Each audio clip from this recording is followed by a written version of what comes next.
Good day everyone, heto na ang inyong Milyonaryo Channel para magbigay ng latest showbiz chika. Shuvey Etrata mas palaban dahil sa bashers. Bakit ako susuko ang ingay nyo? Gitna ng mga pangninega ng ilang bashers at haters, nananatiling matapang at matatag ang Kapuso TV host actors na si Shuvey Etrata. Matinding pambabash ang natikman ng former Pinoy Big Brother Celebrity Collab Edition, housemate mula sa mga netizen dahil sa pagtatanggol at pagkampi niya noon kay dating Pangulong Rodrigo Duterte. Ngunit sa kabila nga ng mga hinarap na pagsubok, nananatiling positibo ang pananaw ng dalaga sa buhay, lalo't marami rin ang nagtatanggol sa kanya sa social media. Sa katunayan, masayang ibinalita ng Kapuso actress sa madlang people ang kanyang masayang vacation trip sa Japan kasama ang kanyang pamilya. Say ni Shuvey, nagsilbing mental health break sa kanya ang pagbabakasyon sa ibang bansa pagkatapos ang naranasang pambubuli at pangnenega sa social media. Kasama ko yung tita ko doon parang as my way of giving back to them. Kasi they're the first people talaga who believed in me. Chika ni Shuvey sa panayam ng 24 oras. Nagpasalamat din ng bonggang-bongga ang dalaga sa kanyang mga fans and supporters na masayang nakipag-bonding sa kanya sa pamamagitan ng isang fan meet sa Quezon City. Thank you for your effort, time, and love. Sa lahat ng hirap sa mga panahong tahimik, sa panahong sobrang saya. There were times na gusto ko na sumuko or I doubted myself, say ng actress. Kasunod nito, humirit pa si Shuvey ng, bakit ako susuko ang ingay nyo?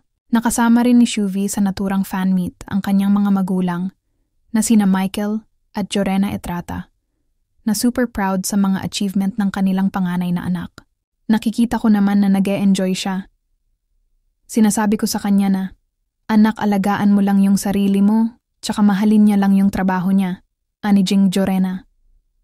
In fairness naman kay Shuvey, sa kabila ng mga kinasasangkutang kontrobersya, patuloy pa rin ang pagdating ng blessings sa kanyang career na ipinagpapasalamat din niya sa PBB Celebrity Collab Edition.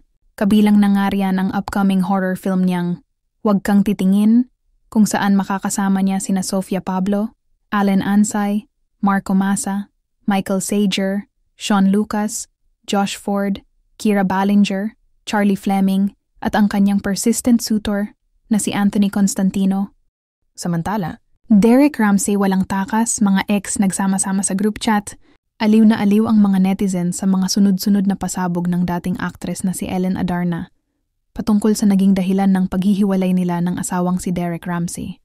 Matapos ang kumpirmasyon na hiwalay na ang dalawa, binomba niya ng mga revelasyon ang netizens patungkol sa naging side chick ng mister noong bago pa lang silang magkarelasyon. Kasunod nito ay ang mga chika ni Ellen sa umano'y panggagaslight sa kanya ni Derek at ang 2 beses niyang pagpapabarangay rito.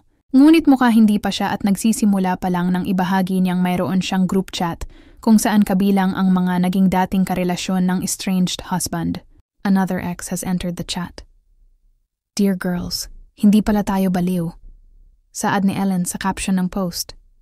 Mababasa sa naturang screenshot na nagkukwentuhan ng dalawa at nagkasundong magbi-video call mamaya, wala namang masyadong impormasyon na mababasa sa screenshot ni Ellen.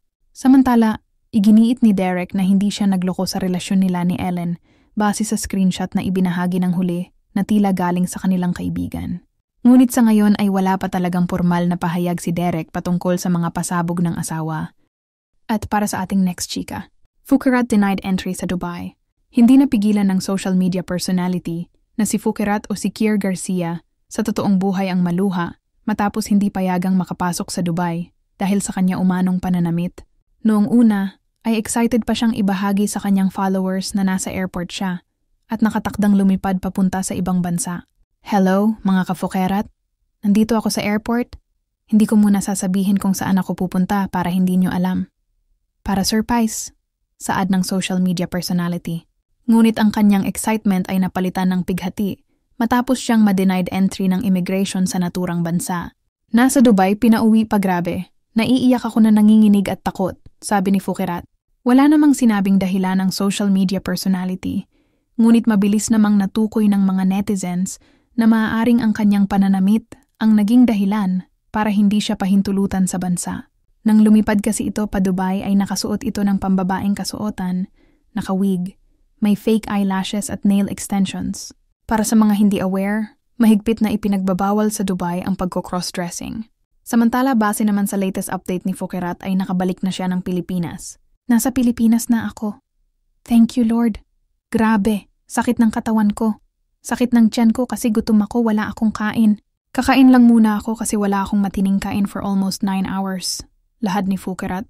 Nagpaabot rin ng pasasalamat ang social media personality sa lahat ng nag-message at nag-alala sa kanya sa naranasan sa Dubai. At iyon po ang latest for today's video. Stay tuned lamang po sa Milyonaryo Channel for more. Thank you for watching.